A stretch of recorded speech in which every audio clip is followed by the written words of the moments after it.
بسم الله الرحمن الرحيم لا حول ولا قوة إلا بالله العلي العظيم الحمد لله رب العالمين وصلى الله على سيدنا محمد وآله الطيبين الطاهرين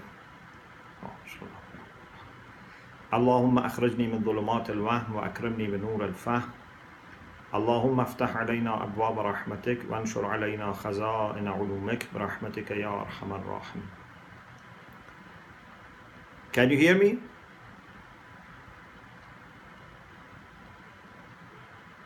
Hear you very well. Okay.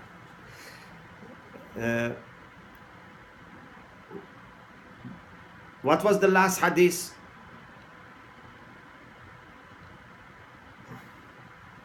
That's a good question.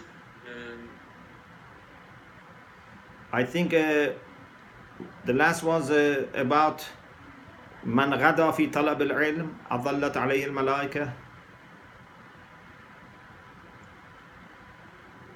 I'll confirm. It could be. Let me confirm. Yes, I think it must be here. Okay.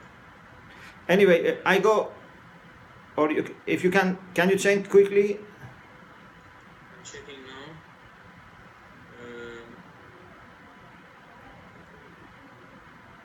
We have it transcribed here, but I don't see it. Unfortunately, I can't check it. Sorry about that. Okay, no problem. No problem. We go quickly to the last few ones in case we haven't read. Okay, I first would like to thank God for giving me this opportunity to be with you again. Alhamdulillah. Yes, we found out what is the last one. The last one is one single faqih, alim, is more difficult to handle for shaitan than 1,000 really worshippers. Abeds. Okay, excellent. I thank Allah subhanahu wa ta'ala for the blessing of being with you again. We met 2 weeks ago in Canada, but it seemed as if it was last year, so it's like a dream, that we met, and although it's just 2 weeks, but I feel it's like a few months. So inshallah, hopefully we will be able to meet again soon, inshallah.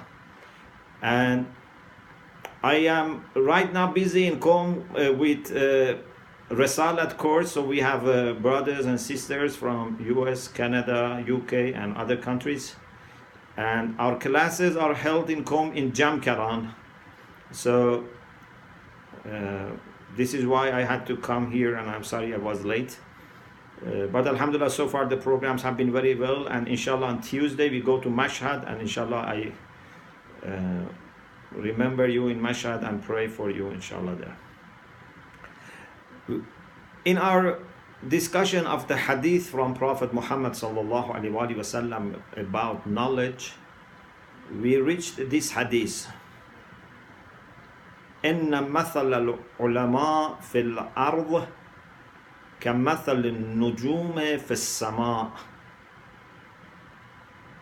The example of ulama on the earth is like the example of the stars in the sky. يهتدى بها في ظلمات البر والبحر. In the same way that when you are traveling either on a boat or ship or in land, you look at stars and you find your way. In the past they didn't have compass or GPS, so they used to rely only on stars, and stars were helping them to navigate. Navy people also very much used stars, so the stars were like guides for them in order to find their way. Otherwise they could have been lost. Maybe they could have even lost their lives if they had gone to right direction. So ulama on the earth are like stars in the sky. By following ulama, we can find our way and reach our destination, and if we don't follow them, we would be lost. فَإِذَا انطمست أوشك أن تضل الهدى. If the stars become dark, if they stop shining, then there is possibility that the guidance and the proper orientation would be lost. The next hadith is أيما ناش نشأ في العلم والعبادة حتى يكبر. It's very beautiful, and especially a bashara for the people that from young age, very young age, they dedicate their life to learning and worshipping. أيما ناش نشأ في العلم والعبادة. Every young person that grows up on knowledge and worship, means his upbringing, his growing up is with knowledge and worshipping. A teenager, for example, who spends time in learning and worshipping till he grows up, حتى يكبر, he grows up and he reaches middle age, for example. أعطاه الله يوم القيامة ثواب 72 صديقا. MashaAllah. Great promise. On the day of judgment, Allah will give him the reward of 72 Siddiq. Siddiq is the most truthful. Sadiq means truthful. Siddiq is most truthful. You know, Siddiqun are one of the 4 groups that are at the top. وَمَنْ يُطِعِ اللَّهَ وَالرَّسُولَ فَأُولَٰئِكَ مَعَ الَّذِينَ أَنْعَمَ اللَّهُ عَلَيْهِمْ. أَنْعَمْتَ عَلَيْهِمْ are mentioned here. أُولَٰئِكَ مَعَ الَّذِينَ أَنْعَمَ اللَّهُ عَلَيْهِمْ مِنَ النَّبِيِّينَ وَالشُّهَدَاءِ وَالصِّدِّيقِينَ وَالصَّالِحِينَ وَحَسُنَ أُولَٰئِكَ رَفِيقًا. So those أَنْعَمْتَ عَلَيْهِمْ are prophets, are witnesses, are Siddiqin, the most truthful ones, and as-Salihin, the righteous. So Siddiq is very high quality. We say about Lady Maryam, wa ummuhu Siddiqah. Or for example, about Prophet Ibrahim, إنه كان صديقا نبيا. It's a very high level.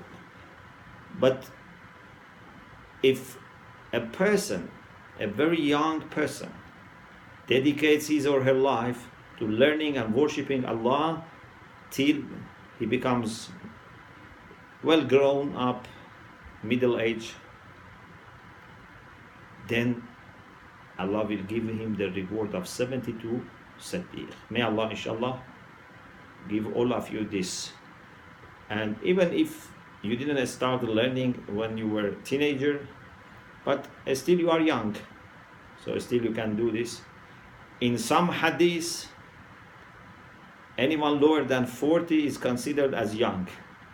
For example, in the hadith about Imam Zaman, we find that he looks as like a young person, which means like some 30 years old. So up to 40, so you are still Islamically young. Even after 40, inshallah, your heart remains young, because body is not a good sign of being young or not young. Sometimes your body cannot be young, but still your heart is young, inshallah. Anyway, those who are young, those who are still in very early stage of their life, they should use this opportunity, because when you are growing up with iman and taqwa, then it's very significant. The next hadith, يقول الله عز وجل للعلماء يوم القيامة Allah subhanahu wa ta'ala on the day of judgment addresses ulama, the learned people. He says to them, إني لم أجعل علمي وحلمي فيكم إلا وأنا أريد أن أغفر لكم على ما كان منكم ولا أبالي. Allah says to the ulama on the day of judgment that I have not put my knowledge and forbearance, hilm, because alim should be also halim, as we have in hadith, utlubul ilm wa tazayyanu ma'ahu bil hilm. One of the qualities very much needed by alim, it's needed by everyone, but especially ulama should be halim, they should have hilm. And hilm is forbearance. It means that when people wrong you, mistreat you, you should be patient. You shouldn't get angry.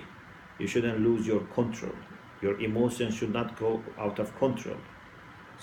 So an alim who is also halim has great value.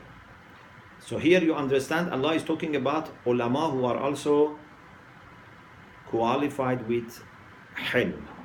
Allah says, Allah inni lam aj'al ilmi wa hilmi fikum illa wa ana uridu an aghfira lakum.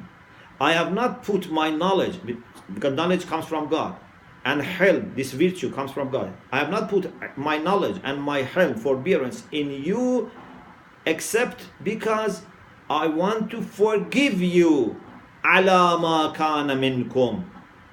I want to forgive you for what has happened, what has been committed by you, what has been issued from you.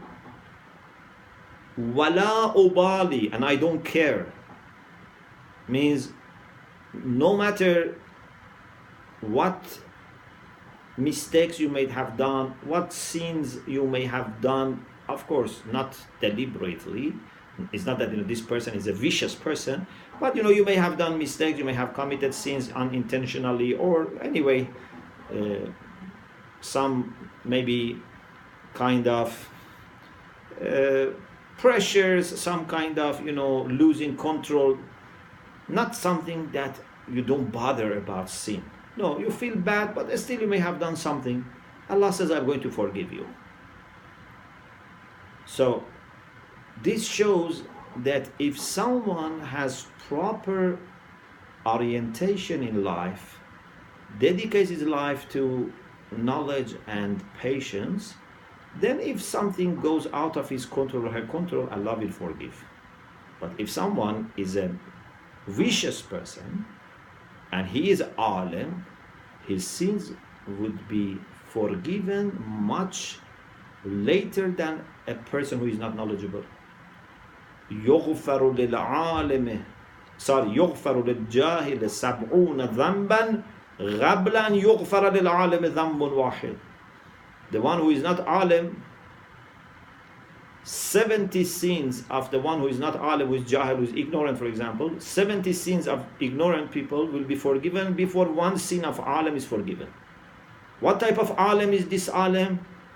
Is an alim who doesn't have taqwa, an alim who doesn't have shame of disobeying Allah subhanahu wa ta'ala, doesn't have haya. But if alim tries to be pious, is worried about his sins, but it happens that he has committed some sins, Allah is going to forgive him, inshallah. And he says that this is the reason I have given you ilm and hilm. The next hadith, ما جمع شيء إلى شيء أفضل من علم إلى حلم. Nothing has been added to another thing, has been put together with another thing better than knowledge and forbearance. So there are many things that can be mixed and combined. Yeah? If you are talking about food, for example, you can make good food by putting good ingredients together and cook them properly. So you can have very delicious food. You can build a house by putting good materials with good design. You can make a good car by putting good parts with a good design. But there is nothing put to another next to another thing and a compound is made out of them like knowledge and hilm, forbearance. These two, when they are added, they make the best combination. If you have alim who is also patient, then there is no measure for the value of such person. I think we stop here because we already have shortage of time. So inshallah we continue with this hadith inshallah next session. Alhamdulillah Rabbil Alameen.